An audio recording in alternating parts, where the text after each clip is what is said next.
Hello, स्वागत है आपका कंपटीशन की दुनिया में। और आज हम डिस्कस करने वाले हैं कुछ ऐसे टॉपिक्स, कुछ ऐसी घटनाएं जो घटी है 28 जून 2021 के आसपास, 28 ऑफ जून 2021 के आसपास या इसके पहले।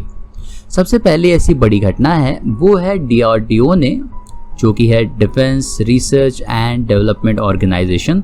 आपको इसका फुल फॉर्म पता होना ज़रूरी है, defence research and development organisation, जिसने टेस्ट किया है एक नए बैलिस्टिक मिसाइल को, एक new generation of nuclear capable ballistic missile को, जिसका नाम है अग्नि प्राइम। मैंने बड़े अक्षरों में यहाँ लिखा हुआ है, इसका नाम है अग्नि प्राइम। वैसे अग्नि प्राइम एक बैलिस्टिक मिसाइल है। बैलिस्टिक मिसाइल का मतलब ऐसी मिसाइल, ये रही एक मिसाइल जिसको आप निशाना लगाते हैं टारगेट के ऊपर और उसे छोड़ देते हैं। वो एक पर्टिकुलर ट्रैजेक्टोरी, एक रास्ते को फॉलो करती है और अपने टारगेट से जाके टकराती है। वैसे ये जो अग्नि प्राइम है, ये जो हमारा पुराना एक मिसाइल है अग्नि-1, इसका एडवांस स्वरूप है, बहुत ही एडवांस स्वरूप है अग्नि-1 का। और ये अग्नि प्राइम का जो रेंज है 1000 से लेके 2000 किलोमीटर तक है। मतलब सिंपल भाषा में बात की जाए, अगर आप दिल्ली से इसे छोड़ते हैं तो ये आराम से इस्लामाबाद, जो कि पाकिस्तान का एक शहर है, वहाँ तक आराम से पहुँच जाएगा, क्योंकि वो लगभग 750-800 किलोमीटर के आसपास पहुँच आता है। तो हमने देखा कि अग्नि प्राइम जो है अग्नि-1 का एक एडवांस स्वरूप है और ये एक बैलिस्टिक मिसाइल है। तो पेपर में पूछा जाता है कैसी मिसाइल है, किसका स्वरूप है, किसका एडवांस रूप है, तो आपको याद होना चाहिए ये अग्नि-1 का एडवांस रूप है अग्नि प्राइम, क्योंकि अग्नि-1, अग्नि-2, अग्नि-3, अग्नि-4, अग्नि-5 जैसे अलग अलग मिसाइल्स भी हमारे पास है। वैसे ये जो अग्नि प्राइम हमारा मिसाइल है, भारत का जो मिसाइल है, उसका टेस्टिंग हमने पाकिस्तान पे हमला करके तो बिल्कुल नहीं किया था। हमने उसका टेस्ट किया था यहाँ पे एक छोटा सा आइलैंड है और जिसका नाम है doctor APJ Abdul Kalam island, जो कि ओडिशा के बालापुर डिस्ट्रिक्ट से थोड़ी ही दूरी पर है। यहाँ पे आप देख सकते हैं ये जो आइलैंड है जहाँ पे हमने इस मिसाइल को टेस्ट किया और मिसाइल का नाम था अग्नि प्राइम, जो कि एडवांस रूप था किसका, अग्नि-1 का। वैसे हमारे पास और भी बैलिस्टिक मिसाइल्स हैं। वैसे हमने ये भी डिस्कस किया कि बैलिस्टिक मिसाइल क्या होता है। बैलिस्टिक मिसाइल एक ऐसा मिसाइल है जिसे हम निशाना लगा के छोड़ते हैं टारगेट पर, जो एक पर्टिकुलर ट्रैजेक्टरी को फॉलो करता है। वैसे कौन से हमारे पास है प्रहार, जिसका रेंज है 150 किलोमीटर। उसके बाद है ब्रह्मोस 300 किलोमीटर वाला। उसके बाद पृथ्वी 350। उसके बाद स्टार्ट होता है अग्नि-1, जो अग्नि-1 वही है जिसका 700 किलोमीटर रेंज यहाँ पे लिखा हुआ है और इसी का एडवांस स्वरूप है अग्नि प्राइम, जो हाल ही में हमने चेक किया है। उसके बाद निर्भय 800, उसके बाद अग्नि-2 2000 किलोमीटर, अग्नि-3 3200, अग्नि-4 3500 एंड अग्नि-5 5000 किलोमीटर तक अटैक कर सकता है। सिंपल बात है, पाकिस्तान को तो हमने पूरा कवर कर ही लिया और इसके आगे के देशों तक भी ये पहुंच जाता है। चाइना को भी अटैक में लाया जा सकता है, लेकिन हम अटैक करेंगे बिल्कुल नहीं। तो हमने देखा अग्नि प्राइम के बारे में, हमने जाना कि अग्नि प्राइम जो है अग्नि-1 का ही एडवांस वर्जन है, एडवांस रूप है। और अग्नि-1 खुद भी एक शॉर्ट रेंज बैलिस्टिक मिसाइल है और बेसिकली इसका निर्माण जो किया था वो कारगिल वॉर के कारण किया गया था, ऐसा हम कह सकते हैं, क्योंकि जब कारगिल वॉर हुआ तो हमारे पास कम दूरी पर अटैक करने वाले मिसाइल थे। जैसे था पिनाका, जिसका रेंज था लगभग 40 से लेके 70 किलोमीटर, और या फिर थे हमारे पास बहुत ज़्यादा दूरी तक अटैक करने वाले मिसाइल, जैसे था अग्नि-2, जिसका रेंज है लगभग 2000 से लेके 2500 किलोमीटर के आसपास। तो आप देख सकते हैं ये कितना बड़ा गैप है, 70 किलोमीटर कहा और 2000 किलोमीटर कहा। तो हमारे पास इस बीच की दूरी के अटैक करने वाले मिसाइल नहीं थे, इसीलिए हमने बनाया अग्नि-1 को, जिसका रेंज लगभग 1000 किलोमीटर या 750 से 1000 किलोमीटर आता था। तो हमने बीच वाली दूरी को तय करने वाला एक मिसाइल बनाया और जिसे हमने नाम दिया अग्नि-1। और आज 28 तारीख के दिन अग्नि-1 का ही एडवांस स्वरूप हमने टेस्ट किया है, जिसका नाम था अग्नि प्राइम। आगे चलते हैं। वैसे ये जो अग्नि प्राइम के साथ हमने जैसे पिनाका की बात की, तो आपको यहाँ पे जो फोटो दिख रहा है ये देख के आपको पता चल गया होगा कि ये जो सिस्टम है मल्टीपल लॉन्चर सिस्टम है, और इससे एक के बाद एक कई सारे पिनाका मिसाइल को लॉन्च किया जा सकता है। और हाल ही में DRDO ने 25 पिनाका मिसाइल का, पिनाका रॉकेट का टेस्टिंग किया।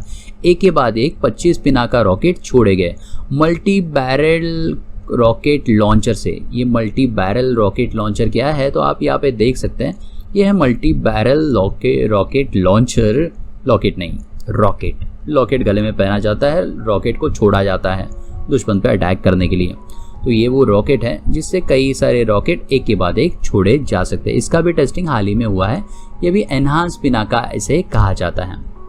तो ये आगे चलते हैं, इसका नाम क्या है, multi barrel rocket launcher, MBRL इसे कहा जाता है। और ये है छोटे छोटे पिनाकास, बहुत बड़े बड़े पिनाकास, लेकिन कम दूरी तक अटैक करने वाले मिसाइल्स या फिर रॉकेट हम इसे कह सकते हैं। और इसका टेस्टिंग हुआ था चांदीपुर उड़ीसा के कोस्ट पर या उसके कुछ दूरी पर।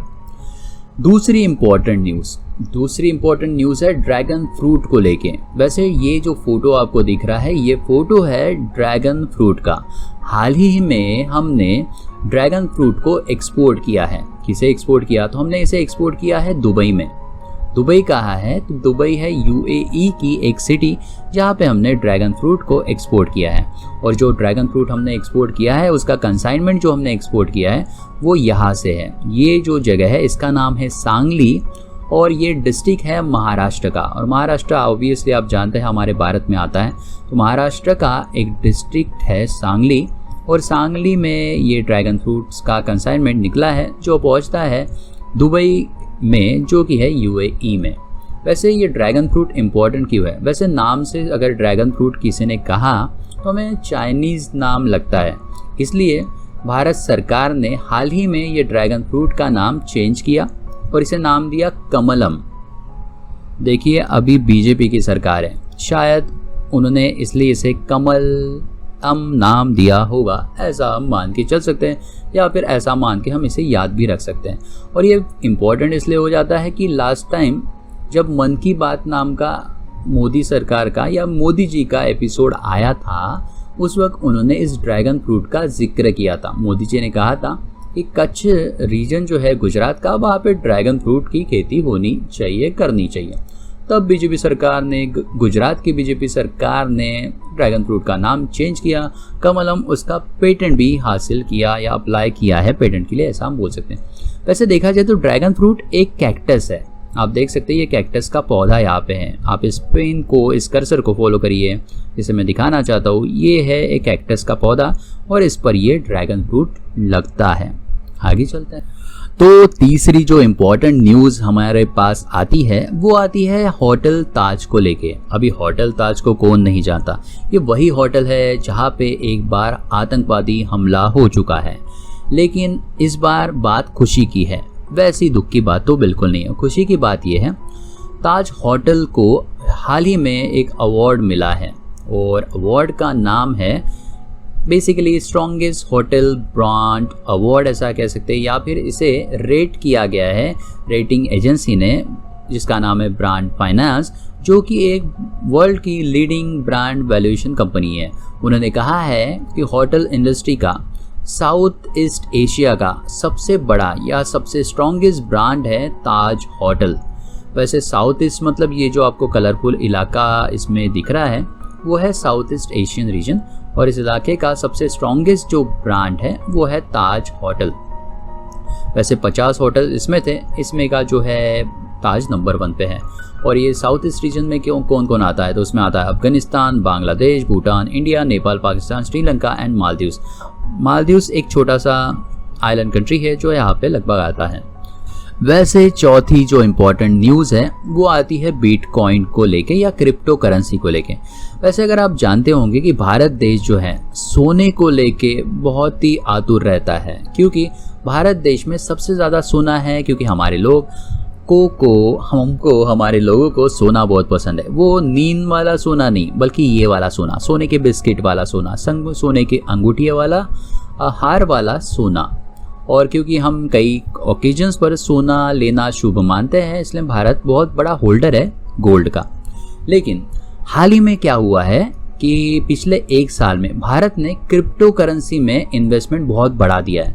एक साल में 200 मिलियन से लेके 40 बिलियन डॉलर तक का इन्वेस्टमेंट हमने क्रिप्टो करेंसी में कर दिया है पिछले सिर्फ एक साल में। तो जहाँ तक हम सोने में इन्वेस्ट करते थे, पिछले साल हमने 40 बिलियन डॉलर क्रिप्टो करेंसी में इन्वेस्ट कर दिया है। वैसे ये क्रिप्टो करेंसी होती क्या है? ये क्रिप्टो करेंसी एक मीडियम ऑफ एक्सचेंज है, जैसे कागज का नोट। लेकिन यहाँ पे डिफरेंस ये है कि ये कागज नहीं है, ये एक डिजिटल करेंसी है। मतलब एक सॉफ्टवेयर है, एक कोड है, यहाँ पे देख सकते हैं ऐसा लिखा कंप्यूटर कोड है। एक सॉफ्टवेयर है, ओपन सोर्स सॉफ्टवेयर है बेसिकली हम कह सकते हैं, जो कि एक करेंसी की तरह यूज़ किया जाता है। और माइनिंग नाम की प्रोसेस में रिवॉर्ड के तौर पर आपको बिटकॉइंस मिलते हैं या क्रिप्टो करेंसी मिलती है। वैसे सबसे पहली जो क्रिप्टो करेंसी थी, ऐसा जो सॉफ्टवेयर था जो पैसे की तरह यूज़ किया जाता है, वो है बिटकॉइन। तो आपको ये नाम याद रखना, ये है उसका साइन। तो बिटकॉइन वो पहली क्रिप्टो करेंसी थी, एक ओपन सोर्स सॉफ्टवेयर था जो पैसे के जैसा यूज़ किया जाता है मीडियम ऑफ एक्सचेंज के तौर पर। ये फर्स्ट डिसेंट्रलाइज क्रिप्टो करेंसी है, मतलब इस पर किसी का कंट्रोल नहीं है। इसके प्राइसेस बहुत फ्लक्चुएट होते हैं, इसका वैल्यू बहुत फ्लक्चुएट होता है। कभी इसका वैल्यू बहुत बढ़ जाएगा, कभी इसका वैल्यू बहुत कम हो जाएगा। इसका नाम याद रखिएगा, बिटकॉइन पहली क्रिप्टो करेंसी थी और पहली डिसेंट्रलाइज क्रिप्टो करेंसी थी। वैसे ये बिटकॉइंस के निर्माता है सतोशी नाकामोटो। वैसे ये जो आदमी दिख रहा है, ऐसा मान लेते हैं कि ये सतोशी नाकामोटो है, लेकिन रियलिटी ये है, एक व्यक्ति ने एक नाम यूज़ किया, नकली नाम, सूडोनेम, और वो नकली नाम था सतोशी नाकामोटो, जिसने बिटकॉइंस को बनाया। उसके बाद जब ये बिटकॉइंस बहुत फेमस हो गए, बहुत चलने लगे, बहुत वैल्यू मिलने लगी, तब कई लोग आगे आए और उन्होंने कहा कि मैं हूँ सतोशी नाकामोटो। लेकिन रियलिटी तो ये है कि कोई नहीं जानता कि सतोशी नाकामोटो कौन है। ये तो एक घोस्ट है, एक हुडी गाय, एक मास्क के पीछे छुपा हुआ व्यक्ति, जो आज तक कोई 100% नहीं बोल सकता कि यही व्यक्ति सतोशी नाकामोटो है। आगे चलते हैं लास्ट पॉइंट पर। जो आखिरी और इम्पोर्टेंट पॉइंट भी है हम कहेंगे, वो है स्मार्ट सिटी अवार्ड्स। ये वो न्यूज़ है जो अभी अभी आई है। तो आप देख सकते हैं स्मार्ट सिटी अवार्ड्स को दिया है बीजेपी गवर्नमेंट ने या फिर हमारी गवर्नमेंट में। और आप कॉमन सेंस लगा के बता सकते हैं कौन से स्टेट्स को सबसे ज़्यादा अवार्ड मिले होंगे, कौन से स्टेट्स को पहला अवार्ड मिला होगा और कौन से सिटीज़ को पहले अवार्ड्स मिले होंगे। अगर आपके पास थोड़ा लॉजिक लगाएंगे और बीजेपी सरकार अगर ये अवार्ड देने वाली है, तो उन्हीं सिटीज़ को जाने के चांसेस ज़्यादा है जहाँ पे बीजेपी की सरकार है। और एकदम सही है, उत्तर प्रदेश जहाँ पे बीजेपी सरकार है उसको नंबर 1 अवार्ड मिला स्मार्ट सिटी का, और इसका टॉप परफॉर्मिंग सिटी या टॉप परफॉर्मिंग स्टेट करके उत्तर प्रदेश को अवार्ड मिला है। दूसरे नंबर पे है मध्य प्रदेश, जिसे ये स्मार्ट सिटी अवार्ड या टॉप परफॉर्मिंग स्टेट का अवार्ड मिला है। ये भी जो है बीजेपी की है। तीसरा स्टेट है तमिलनाडु, हालांकि यहाँ पे डीएमके सरकार है, बीजेपी का सरकार नहीं है। वैसे ही 2 सिटीज सूरत और इंदौर, सूरत आता है गुजरात में, इंदौर आता है मध्य प्रदेश में, दोनों ही जगह पे बीजेपी की सरकार है। उन्हें ओवरऑल परफॉर्मेंस अवार्ड मिला है, best overall performance award smart city awards में।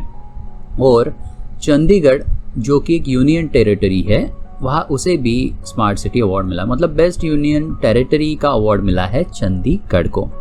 ये थी हमारी 5वीं और इम्पोर्टेंट खबर। यहाँ पे ख़त्म होता है हमारा आज का जनरल नॉलेज करंट अफेयर का सेशन। मिलते हैं अगले तारीख में, शायद 29 जून वाले या 30 जून वाले सेशन में, या हम उसे साथ में भी ले सकते हैं। तब तक के लिए अपना ख्याल रखिए। Thank you, take care, Shaba खैर, बाय बाय।